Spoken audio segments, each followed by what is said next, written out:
श्रोताओं, स्वर्ग सुमन इस कार्यक्रम में हम आपका स्वागत करते हैं और हम परमेश्वर को धन्यवाद देते हैं कि परमेश्वर ने हमें मौका दिया कि इस प्लेटफॉर्म के माध्यम से हम परमेश्वर के वचन आप तक लेके आ सके। इसलिए परमेश्वर का हम धन्यवाद करते हैं। आज मैं प्रेरितों के काम उसके 16वें अध्याय से आपको एक संदेश आपको देना चाहता हूँ, एक महत्वपूर्ण संदेश देना चाहता हूँ। उसमें 4 महत्वपूर्ण बातें बताना चाहता हूँ और एक ऐसा सवाल जो दुनिया का हर व्यक्ति पूछता है। वो इस संदेश में भी किसी ने प्रभु के किसी दास से पूछा है। आज मैं उसी संदेश को आपके सामने रखना चाहता हूँ जो हमें मिलता है बाइबल की नए नियम की 5वीं किताब प्रेरितों के काम उसके 16वें अध्याय और उसके 16वें वचन से आगे।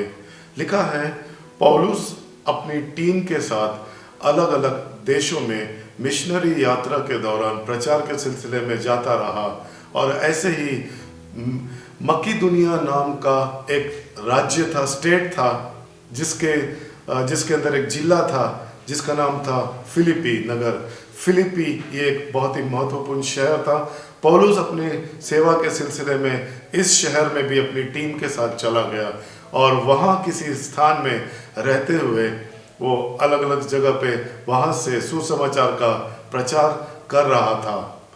एक दिन जब वो प्रार्थना के लिए अपने सहयोगी के साथ जा रहा था तो रास्ते में एक चौराहा पड़ता था और वो एक बाजार लगता था और वहाँ पर एक किनारे पे एक जवान लड़की जिसकी उम्र अंदाज से 16 या 17 साल की रही होगी, वो एक गुलाम लड़की हुआ करती थी और उसके अंदर एक आत्मा थी जो एक दुष्ट शक्ति थी जिसकी मदद से वो लोगों को उनका भविष्य बताया करती थी। और वो गुलाम लड़की थी और वो लोगों को उनका भविष्य बता कर अपने मालिकों के लिए, अपने स्वामियों के लिए बहुत ढेर सारा पैसा कमा लेती थी और वो रोज यही काम करती थी। जब पौलुस और सिलास उस चौराहे से गुजरते थे तो होता यूं था कि पौलुस और सिलास के अंदर परमेश्वर के पवित्र आत्मा की उपस्थिति उनके साथ साथ चलती थी। और ये लड़की जिसके अंदर दुष्ट आत्मा थी, जब पौलुस और सिलास वहां से गुजरते थे तो इस लड़की के अंदर जो दुष्ट आत्मा थी वो डिस्टर्ब हो जाती थी, व्याकुल हो जाती थी या विचलित हो जाती थी। और पौलुस और सिलास के वहां से गुजरने की वजह से ये लड़की के अंदर की दुष्ट आत्मा विचलित होकर चिल्लाने लगती थी।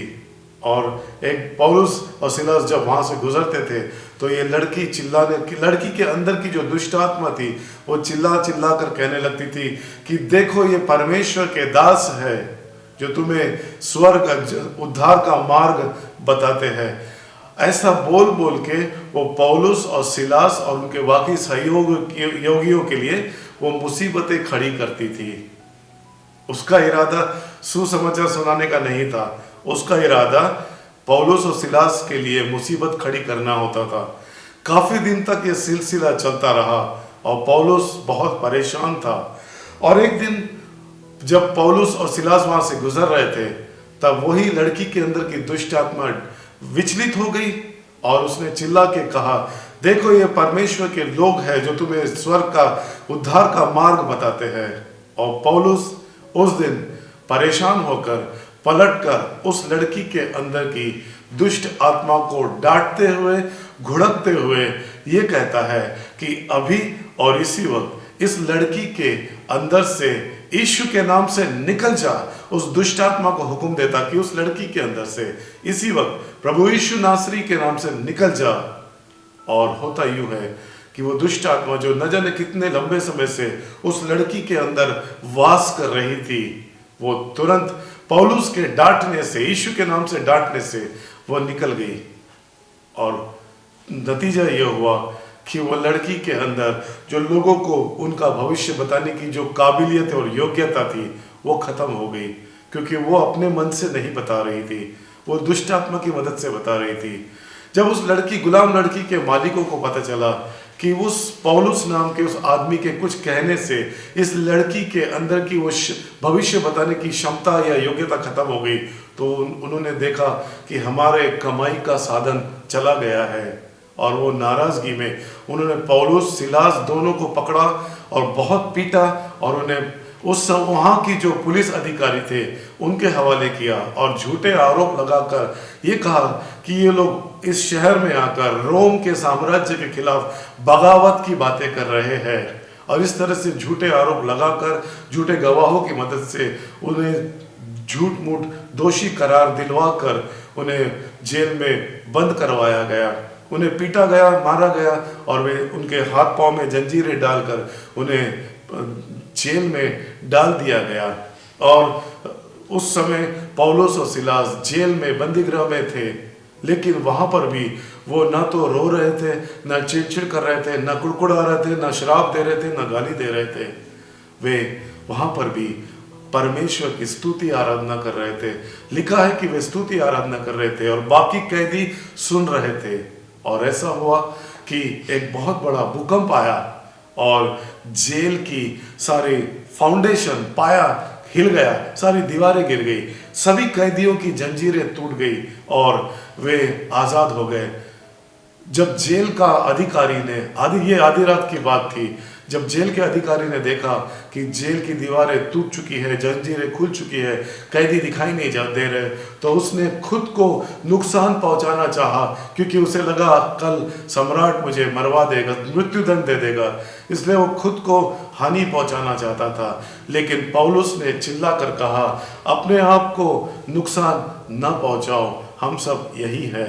और वो देखकर जेलर का मन बदल गया और उसने घुटने पे आकर पौलुस के सामने घुटने टेक कर कहा, वो सवाल पूछा जो दुनिया का हर व्यक्ति पूछता है, सदियों से पूछता आ रहा है, आज भी पूछता है, और आप में से शायद कुछ लोग, आप में से बहुत सारे वो सवाल पूछते हैं। उसने पूछा पौलुस से, श्रीमान, उद्धार पाने के लिए मैं क्या करूं? उद्धार पाने के लिए मैं क्या करूं? और पौलुस ने प्रेरितों के काम 16वें अध्याय के 31वें वचन में उसके सवाल का जवाब देते हुए कहा, प्रभु यीशु मसीह के नाम पर विश्वास कर तो तू और तेरा घराना उद्धार पाएगा। यह सुनकर लिखा है, वो जेल का अधिकारी अपने समस्त घराने सहित प्रभु यीशु के नाम पर विश्वास किया, बपतिस्मा लिया और आनंद मनाया। ये कहानी प्रेरितों के काम, सच्ची घटना की प्रेरितों के काम 16वें अध्याय में हम पढ़ते हैं। इसमें से मैं आपको 4 विशेष बात बताना चाहता हूँ। पहली बात कि दुष्ट आत्मा, सारे भूत प्रेत, वो केवल और केवल यीशु के नाम से डरते हैं। कोई ताबीज, कोई वस्तु, किसी भी चीज से वो नहीं डरते, वो केवल यीशु मसीह के नाम से डरते हैं। इसीलिए यदि आपको भूत प्रेत से डर लगता है, आप केवल और केवल यीशु मसीह के नाम को लीजिए, सारे दुष्ट शक्तियां आपसे दूर चली जाएगी। पुराने नियम बाइबल में नीति वचन नाम की एक पुस्तक में 18वें अध्याय के 10वें वचन में लिखा है, परमेश्वर का नाम ऊंचा गढ़ है और धर्मी जन उसमें दौड़कर विश्राम शरण पाता है। यदि आपको भूत प्रेत से डर लगता है, आप यीशु मसीह का नाम के शरण में आइए, आपको सुरक्षा मिलेगी। दूसरी बात, चाहे कैसी भी परिस्थिति क्यों ना हो, प्रभु यीशु के सच्चे भक्त, सच्चे दास हर हाल में, हर परिस्थिति में परमेश्वर की स्तुति आराधना करते हैं। पौलुस और सिलास लहूलुहान थे, जख्मी थे, जंजीरों में जकड़े थे और जख्मी थे, मार पड़ी थी, भूखे थे, लेकिन उस हालत में भी वो न कुड़कुड़ा रहे थे, न शराब दे रहे थे, परंतु वो लोग स्तुति आराधना कर रहे थे। तीसरी बात, स्तुति आराधना में बहुत ताकत है। मैं आपसे कहना चाहता हूं कि आप भी हर हाल, हर परिस्थिति में परमेश्वर की स्तुति कीजिए। तीसरी बात, हमारी स्तुति और आराधना में बहुत ताकत है। हमारी स्तुति आराधना में बहुत ताकत है। आप जब स्तुति आराधना करेंगे, आपके जीवन के दुख, दर्द, तकलीफ ऑटोमेटिक दूर होते चले जाएंगे। आप उसके ऊपर जय प्राप्त करने लगेंगे। आप अपने दुख दर्द को भूल जाएंगे। बहुत सारे लोग कहते हैं कि मैं जब मेरी सारी समस्या दूर हो जाएंगी, मैं रातों दिन प्रभु की आराधना करूंगा। नहीं, आप जिस हाल में हैं उसी हाल में परमेश्वर की आराधना और भक्ति करना शुरू कर दीजिए और आपके दुख दर्द ऑटोमेटिक दूर होने लगेंगे। चौथी बात, आप उद्धार पाने के लिए केवल एक ही रास्ता है और वो है प्रभु यीशु मसीह। यीशु मसीह ने कहा, मार्ग, सत्य और जीवन मैं ही हूँ, बिना मेरे द्वारा कोई पिता के पास नहीं जा सकता। इसीलिए यदि आपके जीवन में ये प्रश्न है कि मैं उद्धार पाने के लिए क्या करूं, तो उद्धार पाने के लिए केवल एक ही नाम है। लिखा है स्वर्ग के नीचे और पृथ्वी के ऊपर केवल एक ही नाम दिया गया है जिसके द्वारा हम उद्धार प्राप्त कर सकते हैं, और वो नाम है यीशु मसीह का नाम। आप यीशु के नाम पर विश्वास कीजिए और जरूर से उद्धार पाइए। और आखिर में ये बात बताना चाहता कि जैसे ये जेलर ने यीशु को ग्रहण करने के बाद आनंद मनाया, सच्चा आनंद दुनिया की कोई दौलत नहीं देती। आपको सच्चा आनंद, सच्ची खुशी केवल यीशु के चरणों में है।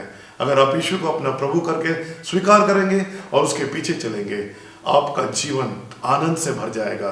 फिर हालात और परिस्थिति आपको दबा नहीं पाएगी।